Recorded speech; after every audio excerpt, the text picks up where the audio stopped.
Mr. Speaker, Mr. President, Madam Chief Justice, Lieutenant Governor, members of the General Assembly, my fellow Hoosiers, it's an honor to stand before you for the second time to discuss the state of our state and the work we will do this year to make life better for all of our citizens. When I became governor 1 year ago, I took the baton with momentum created by previous administrations. And together, we've worked every day, not just to sustain that momentum, but to build on it. We work to make sure the business climate in Indiana remains among the very best in the nation, that Hoosiers have the tools they need to take advantage of growing opportunities, and that our state government is among the most efficient and effective for the very people we serve. Last year, I outlined a vision to take Indiana to the next level, and I laid out 5 goals, 5 pillars to help us get there. 2018 is all about taking those tools that we've been provided and putting them to work for a single purpose in mind: to make life better for all Hoosiers. So the question before us now is, what must we do to make sure every Hoosier has the opportunity to take part in the growing bounty our state has to offer? And that's why this year, my focus can be summed up in 3 words: people, people, people.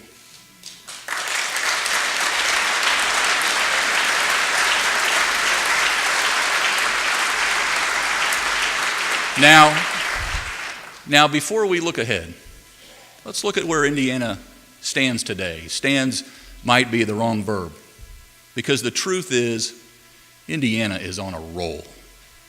We continue to operate within an honestly balanced budget. We have a AAA credit rating and nearly $2 billion in our state's savings account.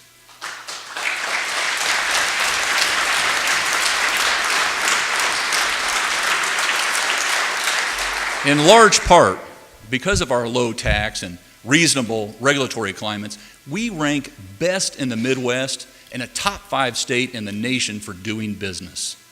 We're number 2 in the nation for cost of doing business and top 2 in the nation for our low cost of living. Yes, not only is Indiana's quality of life high, we're also more affordable than nearly anywhere else. What a time to be pursuing investment. Indiana offers the certainty, stability, and predictability that very few of our competitors can match. It's no coincidence that last year we set a record for the number of new job commitments. We beat the 2012 record and secured nearly 300 business commitments that will lead to the creation of over 30,000 new jobs throughout our entire state, border to border.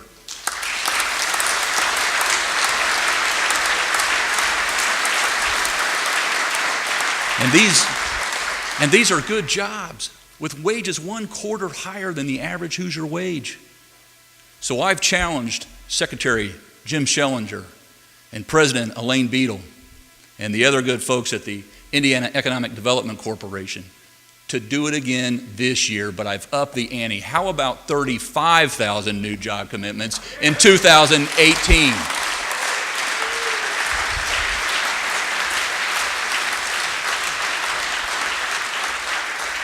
Even as we focus on making life better for Hoosiers today, we're also preparing for the future. We have a fully funded infrastructure program that provides long-term certainty.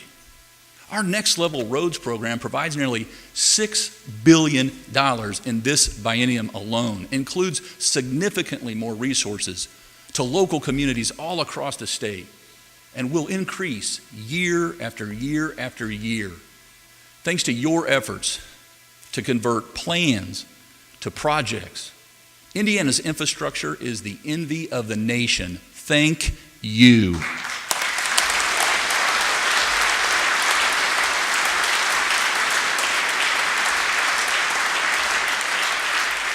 And after adding flights to the east and west coasts, for the first time in our history, we have a nonstop direct flight to Europe, connecting Hoosiers and Hoosier-made products to European markets like never before. But for all of our progress, we still have a long way to go. And I'm excited about the journey ahead. Our greatest challenge is that too many Hoosiers lack the education and skills for the jobs that are here today and being created tomorrow, nearly all of which require a post-secondary education. Right now, we have 85,000 jobs in Indiana unfilled because employers simply can't find the people equipped with the skills they need. And add in the IADC's 30,000 new jobs with even more on the way this year, not to mention the more than 1 million jobs to be filled over the next 10 years as baby boomers retire. This is the defining issue of the decade, and we don't have a day to waste. That's why, of my 5 pillars, developing a skilled and ready workforce will demand the greatest focus and collaboration. One way we've already begun to tackle this problem and this challenge is with our Next Level Jobs program. In the 5 months since we rolled it out, over 270,000 people have visited nextleveljobs.org. Over 13,000 of them have filled out the grant application, and over 300 businesses have expressed their interest. Now we must convert interest to enrollment and then to completion. And the good news is we have the resources to begin to crack this code, and we're going to put them to work for every student and worker in our state who wants to get ahead. That's why we're setting big goals. For example, more than 700,000 Hoosiers started college but didn't finish, and many of them would like to go back and get a degree. Our goal this year is to enroll 25,000 more of them in programs that help them do just that.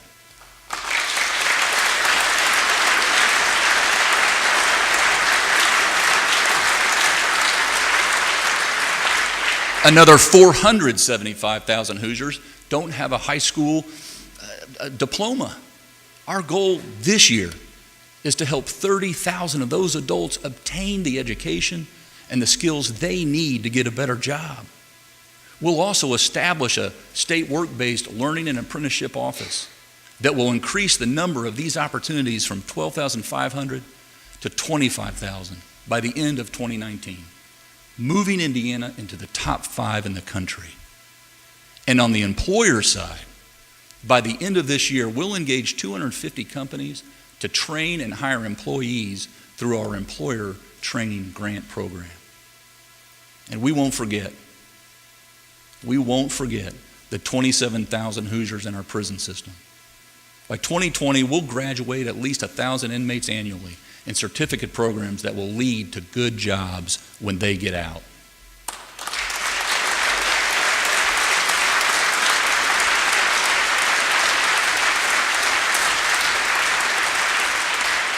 Add all this up, and we're talking about more than 1 million of our fellow Hoosiers that need and can be skilled up. Let's give them the tools they need to reach their true full potential. Think about the value to them, to your communities, and to our state.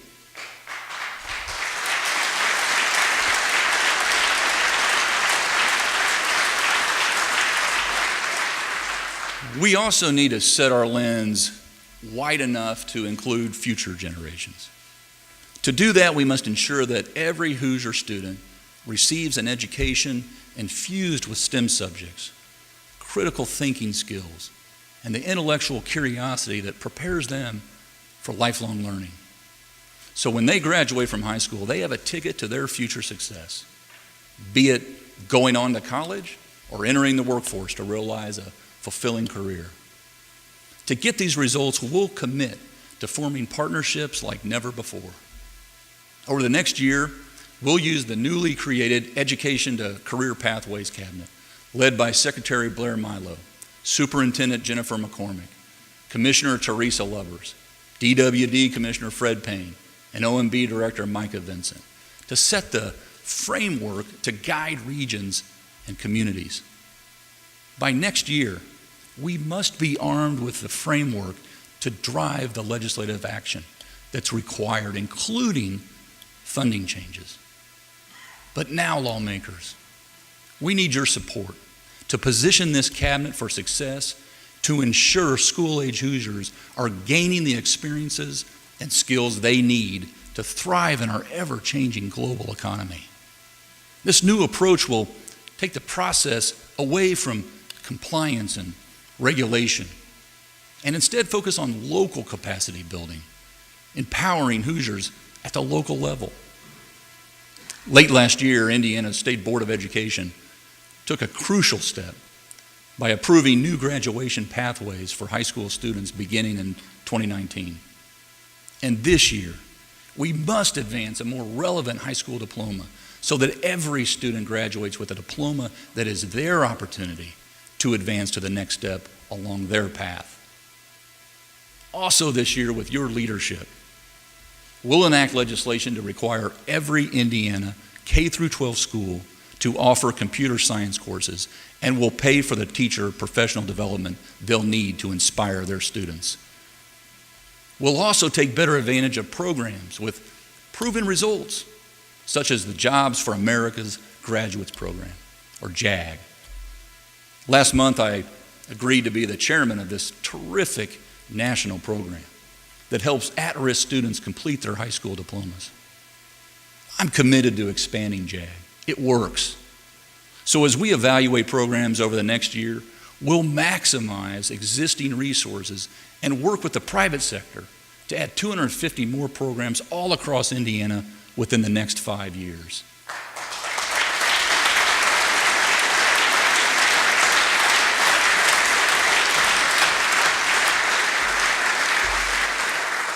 Strengthening our workforce will be one of the most important things we've ever undertaken. It's going to take a long-term commitment and an all-in approach among many stakeholders in every community, include multiple key state agencies and departments. But the results when we succeed will position Indiana for even greater economic gains for your children and grandchildren and generations beyond. And for all those Hoosiers that we all care so much about to be successful, we must continue to cultivate our strong and diverse economy, modernizing traditional sectors like manufacturing and agriculture, where we've built a competitive advantage like aerospace and life sciences, and nourishing emerging ones like tech. That's exactly why we established the new $250 million Next Level Indiana Trust Fund. And in the first quarter of this year, we'll begin to make strategic investments to build and support more innovation and entrepreneurship in our state. Tech has taken root in Hoosier soil. It's grown by nearly 28% in central Indiana since 2015. Take Emphasis, which was the first Indian company on the New York Stock Exchange and is now in 50 countries. Emphasis could have put its business tech hub anywhere, and they chose Indiana. That will mean 2,000 new jobs by the end of 2021 in areas such as artificial intelligence, emerging digital technologies, the cloud, and big data. Ladies and gentlemen, we have 2 executives from Emphasis with us tonight. We're delighted you're here and growing in Indiana.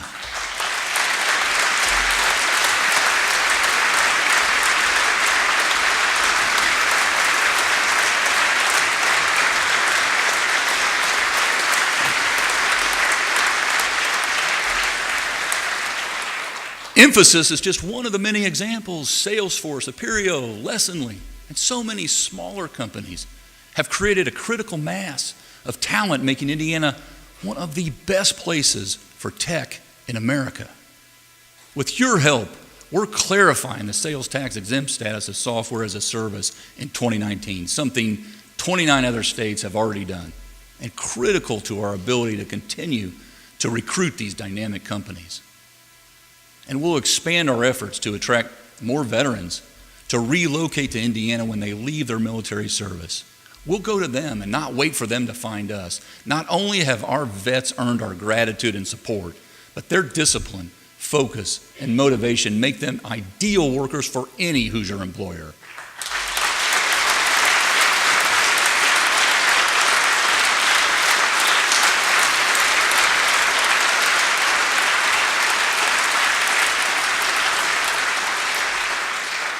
Keeping our economy humming requires that we continue to maintain and build up and out our infrastructure. Thanks to your leadership and the hard work of the great folks at NDOT, who will be smelling a lot of asphalt and concrete over this year, we're starting to see the benefits of our long-term roads and bridges plan. We'll open Section 5 of I-69 in August. The nearly 10,000 lane miles of pavement will resurface, and the 1,300 bridges we'll repair or replace over the next 5 years are all paid for.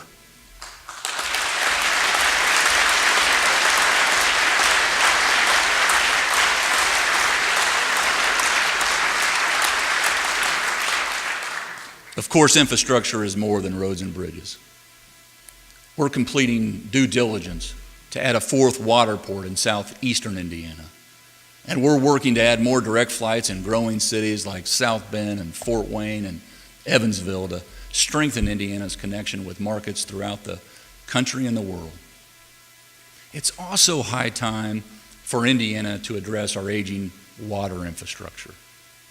State oversight is spread across several agencies. So we're going to form the executive branch governance structure needed to manage our operations and long-term strategy. We're eager to work with lawmakers to get the ball rolling. In the meantime, I'll direct the Indiana Finance Authority to designate $500,000 each of the next 2 years for development of asset management plans for high-need water and wastewater utilities.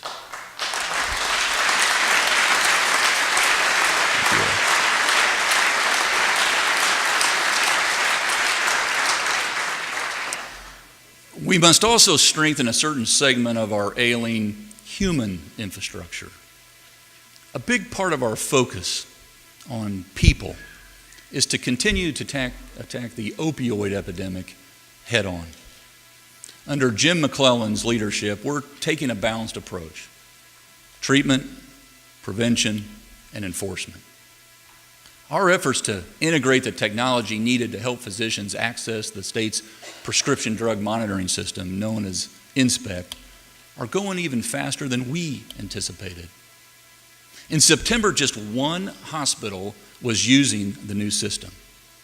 Now more than half are on board and will be using the technology this year. So with your help, we're moving forward to require Indiana physicians to use INSPECT before ever issuing an opioid prescription.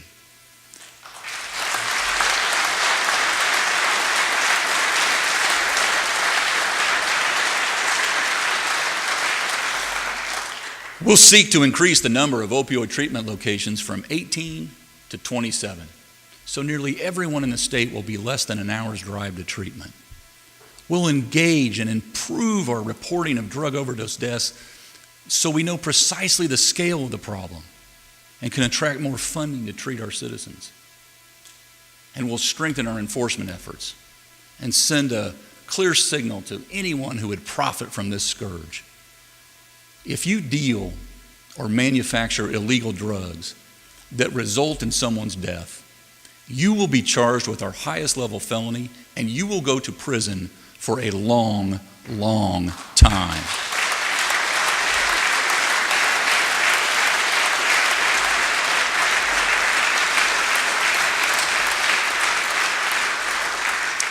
We all know a healthy Indiana depends first and foremost on the health of our people. We are eagerly awaiting federal approval of our Healthy Indiana Plan extension. More than 400,000 Hoosiers are covered by this plan, which is improving behaviors and health outcomes.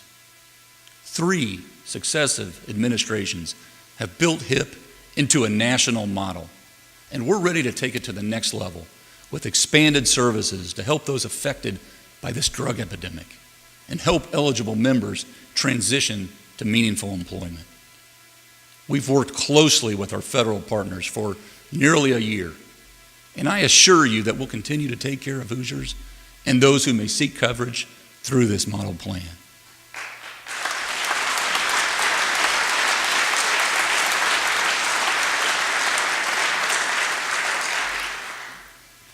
Of course, our people include our most vulnerable. Despite focused efforts, Indiana's infant mortality rate is unacceptable. Indiana regularly ranks among the worst states in the nation for infant mortality, lagging behind the national average and that of our Midwestern neighbors. 623 babies didn't live past the age of 1 in Indiana in 2016. 623. We can and we will save more of them.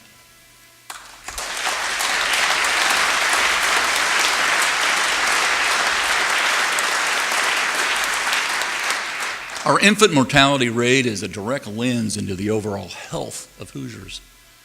So leading the charge will be our health commissioner, Dr. Chris Box, who has devoted her entire career to mothers and babies, and FSSA Secretary Dr. Jennifer Waffle, who to this day still works a shift at Riley Hospital for Children in addition to her day job.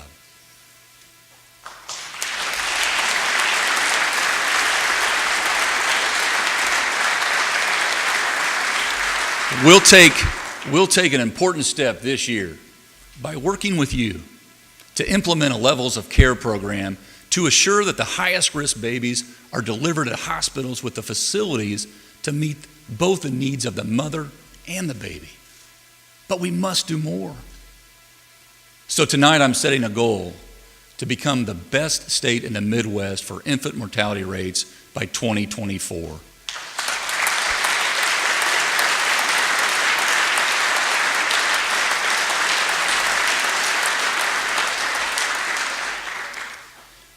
In recent weeks, the Department of Child Services has been the subject of headlines. I'll state right now, there's no one who cares more about Hoosier children than I do. And I will do whatever is necessary to ensure the success of our agency and its mission.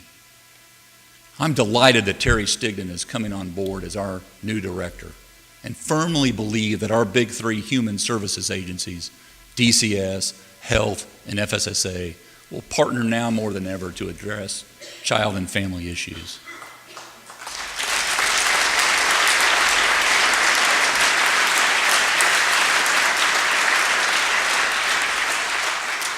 We've engaged outside experts to conduct a complete assessment of the safety and welfare of our children. We'll be transparent, and we'll provide you directly with progress reports. And let's not forget the thousands of caseworkers on the front lines who are engaged 24 hours a day, 7 days a week, many in the toughest of circumstances, doing all they can to protect the most vulnerable among us. We thank you all.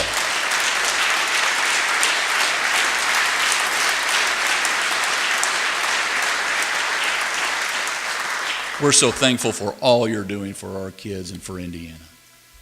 When you think about the ongoing efforts to deliver great government service, this is what it's all about. Providing opportunities and tools for every Hoosier, from the very oldest to the very youngest, to live lives to their fullest. I was reminded of that when I met with students from Cumberland Elementary School in West Lafayette who have spearheaded the push for several years to adopt the Say's firefly as our official state insect.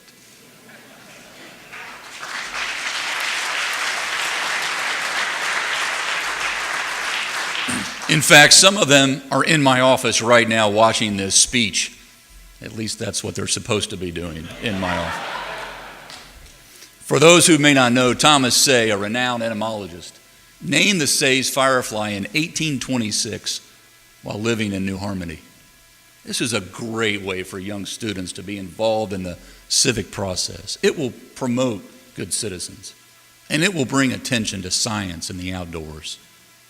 I've got their bug. And to encourage these great kids and their perseverance, I'm taking up their cause this year, and I ask you to join us.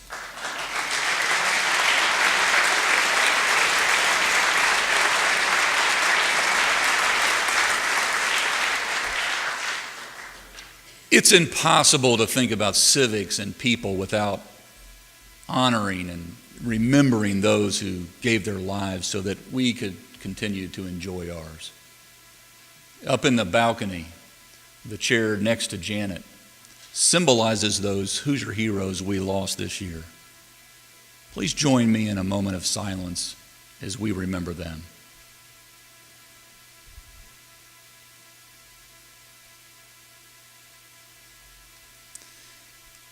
As we salute our heroes, it's easy to overlook that Americans are divided on many issues. And governing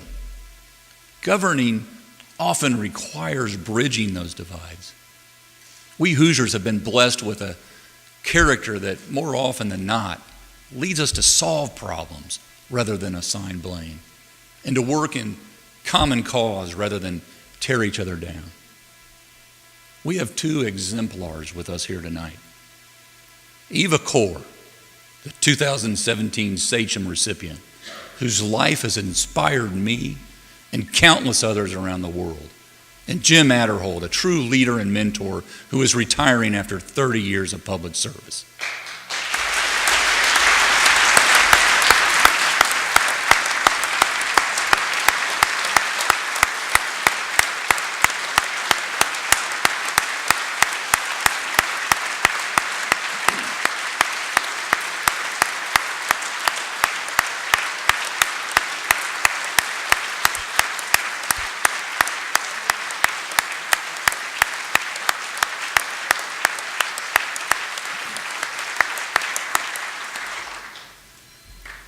Both have made tremendous contributions to our state, and both have lived lives full of respect and civility.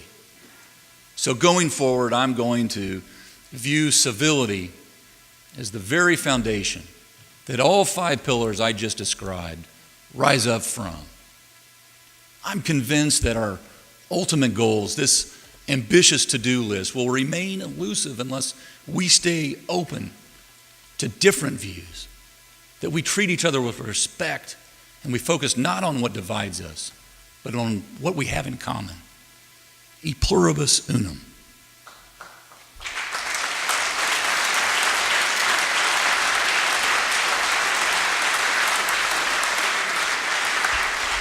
Colleagues, fellow Hoosiers, what a moment. It's a moment we've built toward, a moment full of potential. It's Indiana's time. We have an unprecedented opportunity to take Indiana to the next level, and along the way, help transform the lives of more Hoosier children, more Hoosier students and citizens than ever before. I don't know about you, but there's no place I'd rather be, and there's no one I'd rather share this journey with.